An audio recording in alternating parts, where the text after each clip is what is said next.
말씀 함께 보겠습니다. 사무엘상 28장 20절 함께 합독하겠습니다. 사울이 갑자기 땅에 완전히 엎드러지니 이는 사무엘의 말로 말미암아 심히 두려워하며 또 그의 기력이 다하였으니 이는 그가 하루 밤낮을 음식을 먹지 못하였음이니라. 아멘. 지난주에 우리가 조금 충격적인 그런 사울의 모습을 보았습니다. 연 2주 동안에 연이어서 봤는데, 하나님께 힘써 기도했던 사울이 그 다음날 무당을 찾아갔어요. 이건 도저히 일반 상식으로는 납득이 되지 않는 그런 모습이었습니다. 이런 사울에 이어서 오늘 본문도 상당히 충격적인 내용이 담겨져 있습니다. 20절 사울이 반응을 보이기 전의 상황을 보면 어떤 상황이냐? 엔돌의 한 무당을 사울이 찾아가요. 이름 없는 무당을 찾아갑니다. 이름이 나와 있지 않습니다. 그 지역에 있는 한 무당이라고 나와 있죠. 무당을 찾아갑니다. 그리고 그 무당을 통해서 사울이 그토록 찾기를 원했던 사무엘을 불러내어서 사무엘을 통해서 앞으로 있을 전쟁에 대해서 얘기를 듣게 됩니다. 이 장면 자체가 대단히 충격적이에요. 이게 왜 충격적이냐면 이렇게 바꿔볼 수 있어요. 무당이, 우리가 알고 있는 흔한 어떤 인근에 있는 그 무당이 지금 천국에 계시는 한경재 목사님을 불러냈다라고 생각을 해보십시오. 그 무당이 나와서 한경재 목사님을 불러내서 얘기를 한다. 납득이 되십니까? 뭐 더 가까운 예로 들면 옥하늘 목사님이나 하영조 목사님이나 건강하게 목회하신 목사님들이 무당을 통해서 불려낸다라고 생각을 해보십시오. 더 와닿게 하려면 여러분이 존경할 만한 목사님, 지금 천국에 계시는 신실하게 목회하셨던 목사님을 떠올려 보십시오. 무당이 그 목사님의 이름을 빌어서 무엇인가 말을 한다라고 생각을 해보십시오. 그게 지금 오늘 본문의 배경이에요. 이게 여러분 가능하다라고 보십니까? 그래서 이 본문이 논란이 되고 있어요. 지금도 주석책에 보면 그냥 성경 나와 있는 그대로 사무엘로 계속 표현되어지니까 이 무당이 사무엘을 불러냈다라고 보는 견해가 있고, 이건 사무엘이 아니다, 이건 악한 영이 장난치는 거다, 속이는 거다라고 보는 견해가 있습니다. 저는 후자에 동의합니다. 이건 사무엘이 아니에요. 사무엘일 수가 없어요. 왜냐하면 가장 먼저 첫 번째, 성경적인 보편적인 진리에 맞지 않아요. 사무엘이라고 이야기하는 것이. 성경에서는 분명히 말하죠. 사람이 죽으면 하나님의 심판을 받게 되어지고 천국이나 지옥이나 한 곳으로 가게 되어져요. 그리고 그곳에서 다시 오지 못해요. 예수님도 비유에서 부자와 거지의 비유를 들면서 지옥에 있는 부자와 천국에 있는 거지의 비유를 말씀하십니다. 그러면서 부자가 천국에 있는 거지를 부러워하면서 예수님께 부탁을 하죠. 하나님에게 제발 저 거지를 다시 지상에 보내서 우리 식구들이 전부 다 하나님을 믿게 해주십시오 라고 하니까 예수님께서 그 비유에서 뭐라고 말씀하세요? 너가 갈 수 없다라는 거예요. 거지도 갈 수 없다라는 거예요. 이렇게 볼 수 있을지 모르겠지만 그곳은 왕래할 수 있는 곳이 아니라는 겁니다. 이미 딱 죽으면 더 이상 갈 수가 없어요. 그러니까 여기 나와 있는 사무엘이 이미 죽은 이후에 다시 왔다? 이게 불가능하다는 거예요. 보편적인 성경의 진리에서는. 그러니까 사무엘일 확률이 사무엘일 수가 없습니다. 또 한 가지, 무당이, 귀신을 섬기는 무당이 선지자를 불러왔다? 앞서 말씀드린 것처럼 무당들은 흔히 어떤 신을 섬겨요. 귀신을, 악한 영을 섬겨요. 근데 그 신을 섬기는 그 신을 섬기는 이 무당이 하나님을 섬기고 하나님을 따랐던 누군가를 불러내었다? 말이 안 되는 거예요. 사울이 그토록 하나님을 찾을 때에는 아무런 응답이 없다가 무당을 통해서는 응답하셨다? 말이 안 되죠. 이거는 사무엘이 아니에요. 그런데 사무엘로 혼동하는 이유들이 몇 가지가 있죠. 사무엘로 혼동하는 이유들이. 첫 번째는 이게 외형, 또 그의 목소리, 그 다음에 그가 전한 내용들을 볼 때 사무엘로 혼동하는 사람들이 있어요. 근데 우리가 이 본문을 다루기 전에 한 가지 분명하게 짚고 넘어가야 될 것은 천사나 마귀는 죽은 영혼이 천사가 되고 마귀가 되는 것이 아니라는 거예요. 이 마귀와 사탄은 하나이고요. 성경에서 보통 이야기할 때 마귀, 사탄 이야기할 때는 이 귀신의 우두머리를 얘기하고, 그 다음에 거기 밑에 있는 졸개들을 보통 귀신들이라고 이야기해요. 이렇게 정리를 하고 볼 때 귀신들이나 마귀나 천사는 인간이 죽어서 선한 일을 많이 하면 천사가 되어지고 악한 일을 많이 하면 마귀가 되어지는, 귀신이 되어지는, 그렇게 되지 않습니다. 얼마 전에 인기를 종영되었던 경이로운 소문이라는 드라마가 있어요. 거기에 보면은 악귀를 사냥하는 카운터들이 악귀를 잡는 그런 스토리예요.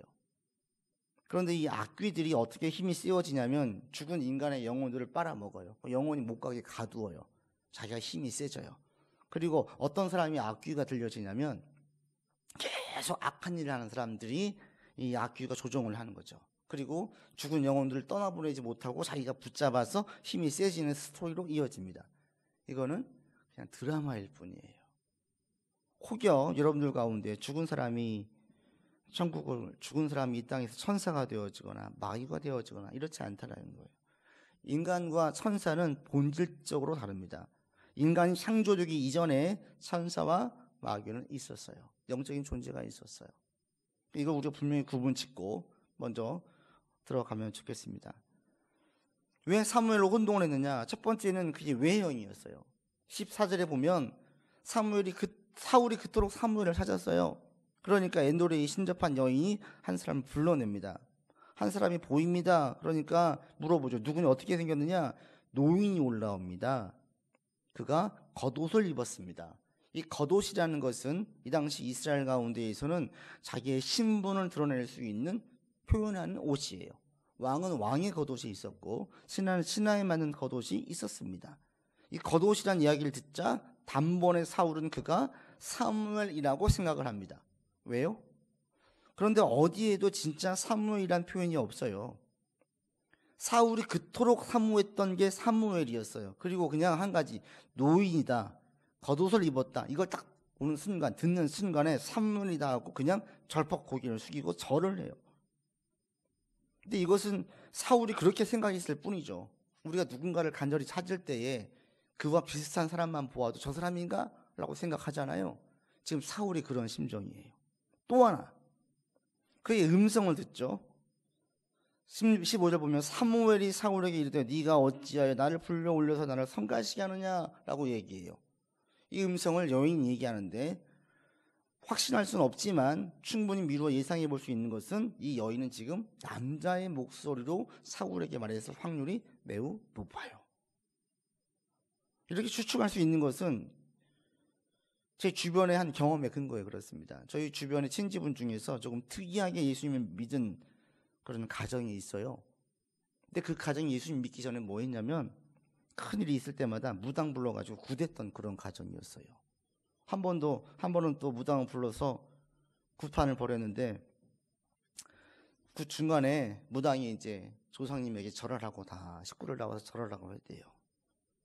절을 하는데 그 집에 큰 며느리가 나와가지고 절을 하라고 했는데 갑자기 구판에 벌려져 있는 그 상에 올라가서 음식을 막 주워 먹더래요. 그리고 갑자기 엉엉 울더래요. 그러면서 이 며느리가 굵은 남성의 목소리를 내면서 막 울면서 뭐라고 말을 하는 거예요. 딱 듣는 순간에 주변에서 어머, 저 돌아가신 삼촌 목소리 아니야? 라고 얘기를 하더래요. 그렇게 해서 정신 나간 사람처럼 그렇게 한참을 하고 구판이 끝났어요. 그 다음에 무당이 그 시어머니에게 그러더랍니다. 저 며느리는 산에 가서 산기도하고 신내림 받으면 금방 신을 받을 것 같습니다. 전에 어느 방송에서 봤는데 신내림을 할 때에도 무당들이 밤새도록 구판을 벌이면서 신겹게 구판을 벌이는 것을 본 적이 있어요. 그러니까 신내림이 쉽게 오지 않는다라는 거예요. 그런데 이분은 한 번만 하면 뭐 금방 신내림 받아서 크게 힘들이지 않고 금방 신을 섬길 수 있다라는 거예요. 그런 얘기를 무당이 했대요. 그러니까 이 시어머니가 그랬대요. 그러니까 지금 우리 며느리 무당시키란 말이냐고. 우리 집안에 절대로 무당은 들일 수가 없다고. 그래서 그날로 모두 교회 데리고 갔대요. 이렇게 해서 그 집안이 다 예수님을 믿는 집안이 됐어요. 이게 우리 가까운 친지분 중에 있는 이야기입니다. 그러면서 한참 동안 얘기가 됐던 게 뭐냐면 그 며느리가 남자 목소리를 내더라는 거예요. 누가 봐도 누구 목소리인지 알 수 있는 소리를 내더래요. 지금 엔돌에 신접한 여인이 사무엘의 소리를 냈을 확률이 매우 높아요. 딱 들을 때 이건 누가 보아도 사무엘의 말투, 사무엘의 액센트가 담겨져 있는 사무엘이구나 라고 느낄 수 있는, 사울이 딱 느낄 수 있는 그런 목소리가 나왔을 수 있어요. 그래서 이것을 사무엘로 혼동할 수 있습니다. 그리고 많은 사람들이 확신하는 게 뭐냐면 이 사무엘이 전한 내용들이에요. 17, 18, 19절에 보면 사무엘로 분장한 이 여인이 말을 하는데 크게 세 가지 말합니다. 17절에서는 이 나라를 다윗에게 주었다. 그리고 18절에서는 네가 아말렉을 진멸할 때에 불순종했다. 그리고 19절에서는 블레셋 전쟁에서 패하게 될 것이고 너하고 너의 세 아들들은 다 죽을 거다. 이게 이 무당을 통해서 사무엘로 분장한 자의 말이었어요. 이 내용을 볼 때 다 맞지 않았느냐, 그러니까 이것은 진짜 사무엘이다 라고 얘기하는 분들이 있어요. 그런데 그렇지 않습니다. 17절 나라를 다윗에게 주었다는 내용들은 이미 그 당시에 모든 이스라엘 사람들이 다 아는 내용이에요. 사울도 알고 있어요. 사울의 아들인 요나단도 알고 있어요. 다윗도 알고 있어요. 주변의 모든 다른 병사들도 다 알고 있어요. 사울 다음에는 다윗이 왕이 될 거야. 사울도 공개적으로 얘기했어요. 네가 왕이 될 거라고. 요나단도 이야기했어요. 많은 이들이 알고 있는 내용이에요. 18절도 마찬가지입니다. 아말렉을 진멸할 때에 사울이 불순종했습니다. 근데 이 불순종의 이야기는 그 당시 많은 사람들이 알려질 수밖에 없는 내용이에요. 왜? 이 일을 계기로 사무엘과 사울의 관계가 완전히 끝나버렸어요. 그리고 이 일을 계기로 하나님이 사울을 버렸다라고 얘기했어요. 그래서 관심 있는 사람들에게는 충분히 알 수 있는 내용들이에요. 문제는 19절이죠. 이 미래를 예언해가지고 그대로 되지 않았느냐라고 얘기해요. 블레셋 전쟁에서 패했고 실질적으로 사울도 죽고 그의 세 아들도 다 죽지 않았습니까? 그러니까 이것은 예언이 응한 거니까 이것은 거짓 선지자일 리가 없습니다. 악한 영일 리가 없습니다 라고 보는 거예요. 저는 그렇게 보지 않습니다. 이것은 예언을 통한 것이 아니라 사실은 이 악한 영이 자신이 어떤 목적으로 얘기했는지 그 목적을 보면은 충분히 이해할 수 있어요. 지금 사울은 그 어느 때보다도 너무너무 불안해하고 있어요. 얼마나 불안했으면 밥을 못 먹어요. 하루 동안. 우리 뭔가 막 근심스러운 일이 있으면 아무것도 안 들어가잖아요. 사울이 지금 그 심정이에요. 블레셋과의 전쟁을 이미 이전에도 숱하게 했었음에도 불구하고 이전에 느끼지 못했던 불안과 두려움이 그를 잠식했어요. 사로잡았어요. 너무 불안해요. 너무 두려워요. 어떤 불안과 두려움이겠습니까? 질 것 같은 불안. 질 것 같은 두려움이 그를 잠식한 거예요. 어쩌면 죽을 수도 있겠다. 불안한 거예요. 이런 마음을 가지고 있는데 이 엔돌에 신접한 여인을 통해서 나오는 딱 말이 무엇입니까? 전쟁에 패한다. 확정적으로 이야기를 해요. 너는 죽는다. 너의 세 아들도 죽는다. 그러자 이 말을 듣고 다윗이 거의 정신이 아찔해가지고 까무러칠 정도로 그냥 주저앉아 버려요. 혼절하기 직전이에요. 이게 뭐예요? 완전히 지금 사울이 의욕을 상실해 버리는 거예요. 사울의 마음이 무너진 거예요. 불안해가지고 계속 불안하다 하고 있는데 진짜 그것을 딱 알고 그 불안한 마음을 확 잡아가지고 얘기를 해버리는 거예요. 그러니까 그냥 아이쿠 하고 주저앉아 버렸어요. 이것은 지금 예언을 응한 것이 아니라 이 악한 영이 사울의 마음을 무너뜨려 가지고 완전히 주저앉게 만들기 위한 그런 말이에요. 확신에 찬 말. 이 확신에 찬 사단의 말은, 악한 영의 말은 처음이 아니죠. 맨 처음 등장한 것은 언제냐면 선악과 때 하와에게 했던 말이었어요. 하와에게 뱀으로 분장한 사단이 말하죠. 네가 이 선악을 알게 하는 나무의 열매를 먹으면 절대 죽지 않을 것이다. 네가 오히려 하나님처럼 될 것이다 라고 확신을 찬 말을 여인에게 던져요. 지금 본문도 마찬가지입니다. 사단이 사울을 완전히 무너뜨리는 말을 하는 거죠. 무엇으로 지금 불안해하고 있는지 알고 있는 사울의 그 심리를 이용해서 그를 완전히 무너뜨리는 말이었어요. 이게 사탄의 실체고, 이게 사탄의 전략이고, 이게 사탄의 목적이에요. 사탄의 목적은 딱 한 가지입니다. 사람들을 무너지게 하는 거예요. 사탄의 특성이 뭐예요? 인간을 무너지게 하는 자예요. 망하게 하는 자예요. 불행하게 하는 자예요. 인간으로 하여금 절망하여 포기하게 만드는 자가 사단이에요. 사단은 알고 있었어요. 사울이 식사도 못할 정도로 두려워 떨고 있다는 말을 알고 있었어요. 어떤 말이 사울에게 취하게 말인지도 알고 있었어요. 그래서 그 말을 그냥 던진 거예요. 사울이 불안했다면 얼마든지 전쟁에서 피할 수 있어요. 안 나가도 돼요. 상황이 안 좋아지면 도망치셔도 돼요. 사울은 그런 게 없어요. 그냥 주저앉아 버려요. 이게 사단의 속성입니다. 사단은 인간의 마음을 무너뜨리게 만들고 포기하게 만들고 절망하게 만들기 위해서 모든 수단과 방법을 다 동원합니다. 사단은 우리가 무엇을 원하고 있고 무엇에 약하고 또 무엇을 두려워하는지를 잘 알고 있어요. 이게 사단이에요. 인간들만 해도 누군가 두려워하고 절망할 때 쉽게 그 말을 던지지 못해요. 이런 경우를 종종 봤는데, 연로하신 어머님이나 아버님이 몸이 안 좋아 병원에 갔어요. 암 진단을 받았어요. 그러면 그 자녀들이 절대 쉽게 그걸 꺼내지 못해요. 혹시 불안해할까봐 상의를 하고 고민을 하죠. 이걸 어떻게 전해야 될까? 어떻게 하면 충격을 덜 받으실까? 자기들끼리 막 상의를 해요. 이게 보편적인 생각이에요. 이게 인간의 마음이죠. 그러나 사단은 어떻게 합니까? 저가 무너지게 할 수 있다면 그를 무너뜨리는 모든 방법을 다 쓰는 거예요. 저 사람이 지금 무엇인가 강한 욕구가 있어요. 욕심이 있어요. 계속 그 욕구를 부추기는 거예요. 승진을 하고 성공을 하면서 더 많은 것들을 가지게 되고 싶은 마음이 생겨요. 더 그 마음을 불러일으켜요. 그래서 그 인생이 망하게 만들어요. 반대로 계속 뭔가 안 돼요. 꼬여요. 힘들어요. 그러면서 점점 나는 초라한 존재이고 난 아무것도 아닌 존재인 것 같아요. 그러면 계속 그 생각을 집어넣어줘요. 그래, 넌 아무것도 아니야. 넌 초라한 존재야. 넌 비참한 존재야. 넌 아무짝에도 쓸모가 없어. 네가 하는 것은 아무것도 안 돼. 계속 그런 말을 하죠. 그럼 어떤 생각이 들어요? 그 인간은 계속 망해 가는 거예요. 그러면서 그냥 아무 생각 없이 살거나 막 살거나 또는 극단적으로 생을 포기하게 되는 경우도 있습니다. 이게 다 어디서 나오는 말이라고요? 사단으로부터 나오는 말이에요. 그 쫄개들인 귀신들이 계속 인간들을 부추겨요. 교만한 사람들은 교만을 더 부추기고, 무너진 사람들은 그 무너짐을 더 부추겨가지고 다 무너지게 만들어요. 반면에 우리 하나님은 우리를 살리는 분이에요. 선하신 하나님, 사랑이 있는 인간들도 누군가를 살리고 배려하는 마음이 있듯이 선하심과 사랑이 충만한 하나님은 우리를 살리는 존재예요. 그래서 하나님께서는 우리 가운데 우리를 살리기 위해서 많은 말씀들을 하세요. 이게 하나님과 사탄의 본질적인 차이예요. 사탄은 인간을 망하게 하는 존재이고 하나님은 인간을 살리시는 존재예요. 살리시는 분이에요. 하나님도 사단과 같이 두 가지 방법을 쓰십니다.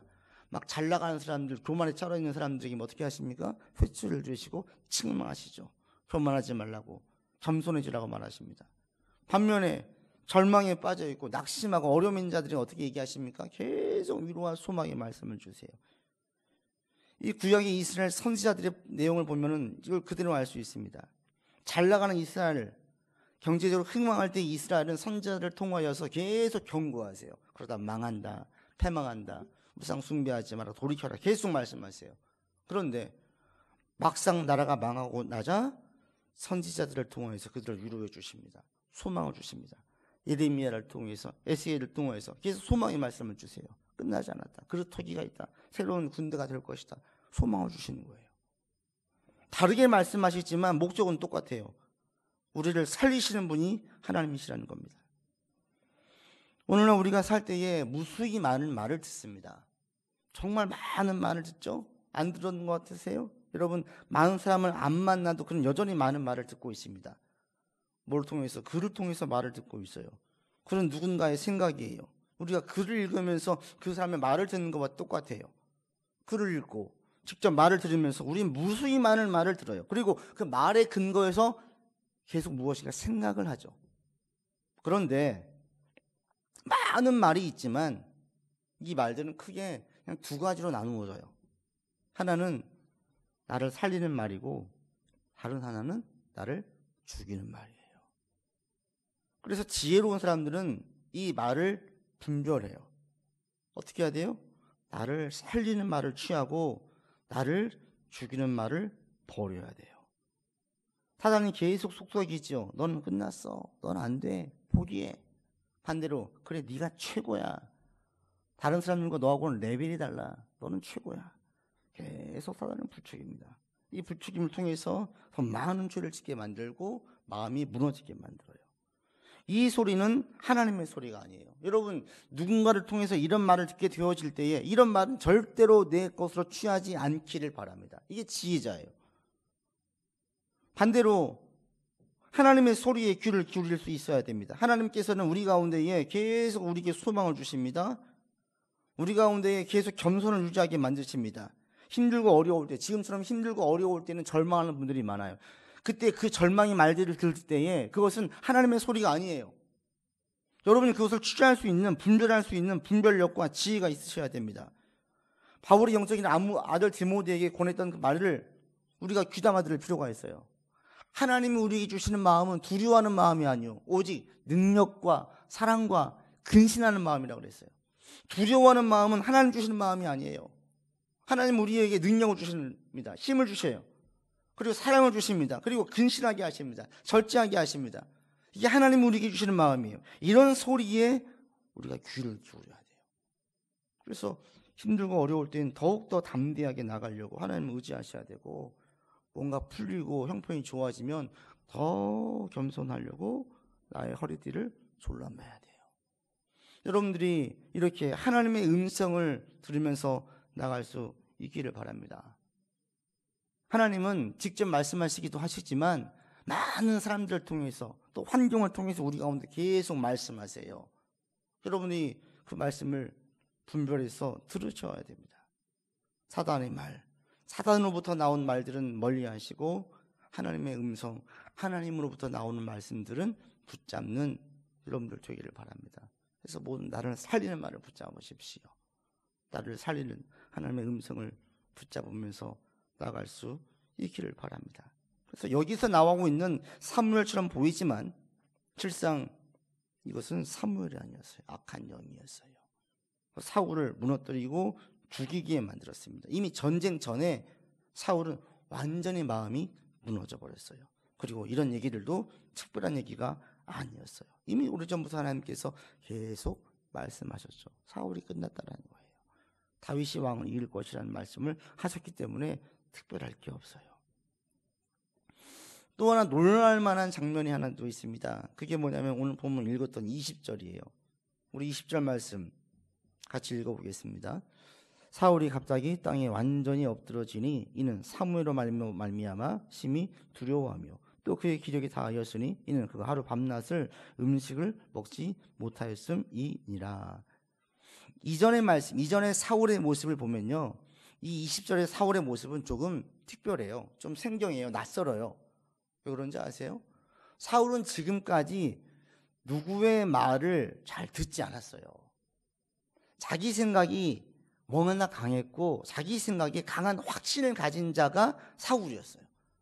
그래서 이 사울은 누구의 말도 듣지 않던 자였어요. 그런데 이런 사울이 이름도 없는 숨어 지내는 이 무당의 말을 철석같이 믿어요. 너무 잘 들어요. 그냥 그 말을 듣자마자 털썩 주저앉았는데 마음이 무너지고 모든 소망이 끊겨지고 이미 다 그냥 혼절하기 직전인 거예요. 그 여인의 말을 너무 철석같이 믿어요. 자기를 살리는 하나님의 말씀은 전혀 듣지 않던 사울이 자기를 죽이는 이 귀신의 말, 악한 영의 말은 너무 잘 듣는 거예요. 얼마나 어리석어요. 반대로 행해야 되는 거 아닙니까? 하나님 말씀을 들을 때에는 지금처럼 반응을 보이고 이 악한 영의 말을 들을 때에는 그냥 가볍게 넘길 수 있어야 되지요. 반대로 행하는 거예요. 이전에 아말렉 전쟁 이후에 사무엘이 사울을 책망했습니다. 왜 불순종하십니까? 심하게 책망했어요. 그때 사울은 눈 하나 꿈쩍하지 않았어요. 왜요? 그때는 잘 나갔어요. 큰 승리를 거두었습니다. 많은 전리품을 가지고 왔습니다. 다른 병사들은 자기를 위대한 왕으로 칭송하고 있습니다. 왕이 있기 전에 이런 큰 승리를 거둔 적이 없지요. 그러나 왕을 세우고 나니 이런 큰 승리를 거두면서 이스라엘도 꽤 괜찮은 민족인 거예요. 자긍심이 생기는 거죠. 위대한 왕인 거예요. 이 승리에 도취되어져 있는 사울에게 사무엘이 책망합니다. 왜 하나님 말씀에 그대로 순종하지 않았습니까? 그때 사울은 눈 하나 꿈쩍하지 않아요. 깜짝하지 않아요. 하나님 당신을 버렸습니다. 놀라지 않아요. 하나님께서 당신의 왕위를 빼앗아서 다른 사람에게 줄 것입니다. 전혀 거기에 대해서 신경 쓰지 않아요. 이게 사울이었어요. 반면에 오늘 본문에서 이름도 없는 여인이 말한 그 말은 철석같이 믿는 거예요. 진짜야? 말도 안 돼. 진짜 맞는지 곰곰이 생각해 보지도 않아요. 그냥 그 말을 철석같이 믿고 그냥 주저앉아 버려요. 얼마나 어리석어요. 그런데 사울만 어리석습니까? 인간도 똑같아요. 인간도. 왜 그런 줄 아십니까? 하나님의 책망은 보편적으로 우리가 잘 나갈 때, 성공할 때, 승리할 때 책망하세요. 잘 나갈 때 점점점 마음이 높아질 때, 그때 책망하세요. 반대로 우리가 못 나갈 때, 힘들 때, 꼬일 때, 이럴 때는 계속 격려하세요. 소망을 주세요. 그런데 우리는 잘 나갈 때는 책망을 듣기 싫어해요. 반대로 못 나갈 때는 격려와 소망을 듣기 싫어해요. 힘들고 어려울 때 누군가 위로한답시고 해보십시오. 그게 위로한답시고가 돼요. 위로가 안 돼요. 지는 지금 좋으니까 그렇지. 지는 지금 풀렸으니까 그렇지. 네가 한번 내 입장에 대봐. 이렇게 보지 그걸 위로와 소망의 말로 듣지 않아요. 반대로 잘 나갈 때에는 막 풀려지고 지금 사울처럼 승리를 거두고 전리품을 가지게 되어지고 모든 사람이 칭송할 때 우리로 말하면 승진하고 막 성과고 받고 내 통장에 막 돈이 막 쌓여져 가고 주변 사람들이 당신 정말 대단해요. 능력 있는 사람이에요. 자꾸 이런 얘기를 듣고 심지어 내가 승진해가지고 신문에 나왔어요. 그런 가운데 주일을 딱 왔는데 목사님 나한테 주인이라고 이야기하고 겸손해지라고 이야기하면 그게 들려집니까? 깨지기 쉬운 질그릇이라고 이야기하면 이게 들려집니까? 자기는 그 말을 패스해요. 내가 왜 질그릇이야? 내가 왜? 나는 최소한 깨지기 쉬운 질그릇은 아니야. 나는 녹그릇은 되지. 말하지 않아도 스스로 자고외져요. 누군가 잘 나갈 때에 그럴 때일수록 허리를 낮춰야 돼, 겸손해야 돼 얘기를 하면 대답은 하지만 건성으로 대답을 하죠. 안 들어요. 그러면서 꽤 내가 괜찮은 사람인 것인 양, 저 사람들과 레벨이 좀 다른 내가 한참 좀 위에 있는 사람인 양 스스로 취해 있어요. 그러면서 당신은 깨지기 쉬운 질그릇입니다 라고 얘기하면 속으로 그래요. 나는 질그릇 아니에요. 나는 깨지기 쉽지 않아요. 나는 최소한 녹그릇은 돼요. 어쩌면 내가 금그릇이 될 수도 있어요. 하나님의 책망의 소리를 듣지 않아요. 되려 두렵고 떨릴 때, 힘들고 어려울 때에는 뭐라도 건질까 절박한 마음으로 예배를 드려요. 인간이 얼마나 간사해요. 그래서 힘들고 어려울 때 어떻게 해요? 들고 있던 컵만 하나 깨져도 여기에 의미를 부여해요. 참 조그만 변화만 있어도 여기에 어떤 의미를 부여하는 게 인간이에요. 우리가 그래요. 그래서 무엇인가 긴장되고 큰 긴장이 주는 경우에는 작은 변화에도 크게 반응하는 게 이게 인간이 우리예요. 그때는 한없이 겸손해지고 한없이 낮아져 있기 때문에 그렇습니다. 그래서 사울의 이런 반응들은 보편적인 우리의 반응이에요. 잘 나갈 때는 높아져 있고 교만해져요. 못 나갈 때는 한없이 겸손해져요.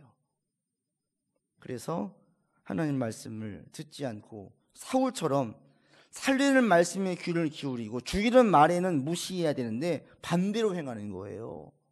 잘 나갈 때 내게 달라붙는 수많은 간사한 사람들이 나를 막 쉽게 세우는 그 말을 들어요. 하나님의 쓴소리는 듣지 않아요.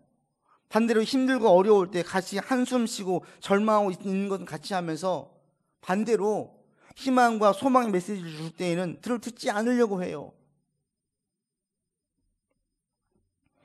여러분, 사울과 반대되는 행동을 할 수 있는 지혜자가 되기를 바랍니다. 우리가 형통할 때에는 지나치게 과신하면 안 돼요. 반대로 우리가 불행할 때에는 지나치게 낙심해도 안 됩니다. 형통할 때에는 절대 하나님 말씀을 가볍게 넘기면 안 돼요. 그때는 더 마치 살얼음을 걷듯이 조심조심하는 마음을 가지려고 힘쓰셔야 돼요. 하나님은 사람을 통해서도 말씀하십니다. 사람을 통해서도 깨닫게 하십니다. 순간순간 누군가의 말을 귀담아 들으려고 애를 쓰고 계속 마음의 자세를 낮추려고 노력해야지 형통이 우리한테 죄를 짓지 않게 만들 수 있습니다. 반대의 경우도 마찬가지입니다. 불행할 때, 일이 꼬일 때 너무나 사람의 말, 상황에 대해서 하나하나 지나치게 크게 해석하지 마세요. 오히려 이럴 때는 대본만이 필요해요. 힘들고 어려울 때 작은 것, 컵 하나 깨지고 뭐 하나 변화가 있을 때 너무 크게 생각하지 마세요. 그냥 내가 지금 말씀에 근거할 때 바르게 가고 있다, 그럼 된 거예요. 그런 작은 변화에 대해서 무시하시고 내 마음을 두렵게 하는 것들을 떨쳐버리시기를 바랍니다. 여호수아가 두려웠습니다. 여리고성에서 크게 승리한 다음에 작은 아이성에서 패배가 있었을 때에 두려웠어요. 불안한 거예요. 모세가 죽은 이후에 두려운 거예요. 그때 처음에 여호수아 1장에 하나님께서 말씀하시는 게 무엇입니까? 오직 너는 마음을 강하게 하라, 담대히 하라, 두려워 말며 놀라지 말라. 내가 내게 명한 것이 아니냐. 오직 너는 마음을 강하게 하고 극히 담대히 하여 내가 내게 명한 여호와 율법을 지켜 행하라. 그리하면 내가 너와 함께할 것이다 라고 말씀하세요. 그래서 여호수아는 실질적으로 마음을 강하게 하고 담대히 하는 자기 마음의 훈련을 해요. 두려워 떨지 않으려고. 그래서 훗날 자기 병사들에게, 장수들에게, 두려워 떠는 장수들에게 하나님께서 하신 말씀을 똑같이 하십니다. 마음을 강하게 하라, 담대히 하라. 여호수아가 이야기해요.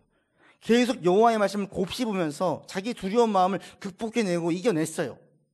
이것이 힘들고 어려울 때 더 이상 불안해하지 않고 초조해하지 않고 그 미지의 개척지 땅을 개척하면서 그 땅을 정복해 나갈 때에 더 이상 여호수아는 두려워하지 않았어요. 여러분에게도 이런 마음이 있기를 바랍니다. 사울과 반대되게 행동할 수 있기를 바랍니다. 이게 지혜자입니다. 그럴 때에 하나님이 큰 축복을 받으면서 살 수 있습니다. 근데 이런 사울과 다르게 반대로 반응을 하려면 이것은 우리의 마음의 다짐, 결단만으로 안 돼요. 뭐가 있어야 되는지 아십니까? 지금 하나님의 말씀을 누구의 말보다 크게 여겨야 해요. 사울과 반대되게 지혜롭게 지혜자로 살면서 하나님 주신 복을 다 받아 누리기 원하는 사람들은 지금 하나님 말씀을 누구의 말보다 크게 여기며 삽니다. 다시 말씀드립니다.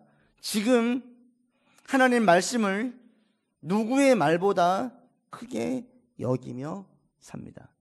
여기서 정말 중요한 낱말 두 개가 뭐냐면 지금이라는 말과 크게라는 말이에요.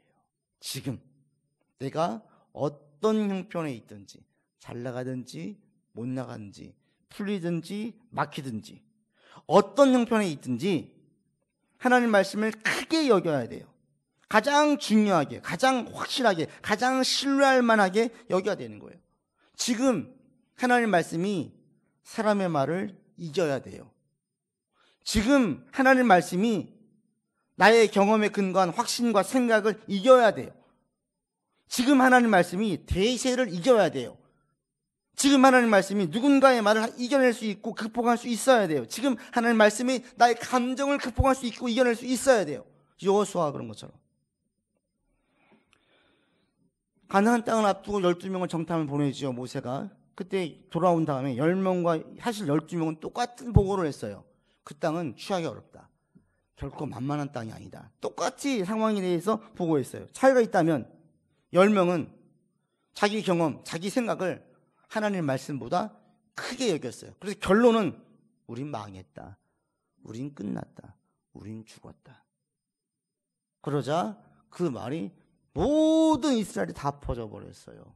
그리고 그날 그냥 장례식이 났어요. 장례식. 전부 다 통곡하면서 밤새 울었어요. 그리고 이 절망이 분노로 바뀌어서 모세와 여호수아와 갈렙을 죽이려고 했어요. 오직 여호수아 갈렙만이 그때에 자기 경험과 생각보다는 하나님의 말씀을 더 크게 여겼기 때문에 이렇게 말하죠. 맞다. 만만한 땅이 아니다. 취하기 어렵다. 그러나 하나님이 약속하신 땅이고 주신 땅이니까 우리가 가면 능히 취할 수 있다 라고 결론을 지어요. 오직 두 사람만. 이게 어떻게 가능한지 아십니까? 가나안 땅 가나안을 정탐하기 전에 이 여호수아와 갈렙은 하나님의 말씀을 크게 여기면서 살았기 때문에 이런 반응이 가능한 거였어요. 지금 내가 하나님의 말씀을 크게 여기지 않으면 앞으로도 하나님의 말씀을 크게 여길 수 없어요. 지금 나의 감정, 나의 생각보다 하나님의 말씀을 더 신뢰하지 않으면 앞으로 어떤 상황이 되어도 하나님의 말씀을 더 신뢰하지 않게 됩니다. 그래서 중요한 것은 지금 여러분 정말 축복을 받고 싶다면, 사울과 반대되게 행동을 하고 싶다면 지금 하나님의 말씀을 누구의 말보다 크게 여길 줄 알아야 돼요. 지금. 전 여러분이 이 말씀을 꼭 붙잡았으면 좋겠습니다. 여러분이 어떤 경우에 처해도, 어떤 말을 들어도, 어떤 생각이 들어도, 어떤 감정에 휩싸여도 이것이 하나님의 말씀보다 앞서서는 안 돼요. 모두 하나님 말씀 앞에 내려놓아야 돼요. 하나님 말씀을 더 크게 여기셔야 돼요. 여러분 하나님의 자녀예요. 우리 영적인 존재예요. 하나님 우리를 이 땅에 보내실 때에 아무 의미 없이 살게 하지 않으셨어요. 그냥 잘 먹고 잘 살라고 이 땅에 보낸 게 아니에요. 이걸 내가 분명히 믿고 살아간다면 우리가 분별할 수 있습니다. 여러분 현실이 어려우세요? 절대 두려워하지 마세요. 잘 풀려지고 있어요? 절대 교만하지 마세요. 죄를 지었어요? 그냥 회개하시면 돼요. 회개하시고 돌이키세요. 그러면서 계속 하나님 앞에서 겸손히 서서 여호와의 말씀을 듣고 여호와의 말씀을 따르는 여러분이 되기를 주의 이름으로 권면을 드립니다. 말씀으로 여러분의 생각이 바뀌어지고, 말씀으로 나의 감정이 바뀌어지고, 말씀으로 나의 마음이 새로워지는 경험들이 여러분에게 있어서 하나님의 말씀만 가장 크게 들리는 여러분들 되기를 주의 이름으로 권면드립니다. 기도합시다. 아버지 하나님, 어리석은 사울은 하나님 말씀보다 악한 영의 말을 더 귀담아 들었습니다. 아버지, 우리가 사울과 같은 어리석은 자의 반응이 있지 않기를 간절히 원합니다. 하나님 말씀만 크게 듣는 우리가 되게 하시고, 하나님 말씀만 크게 들리는 우리가 되게 인도하여 주시옵소서. 우리 구주 예수 그리스도 이름으로 기도드립니다. 아멘.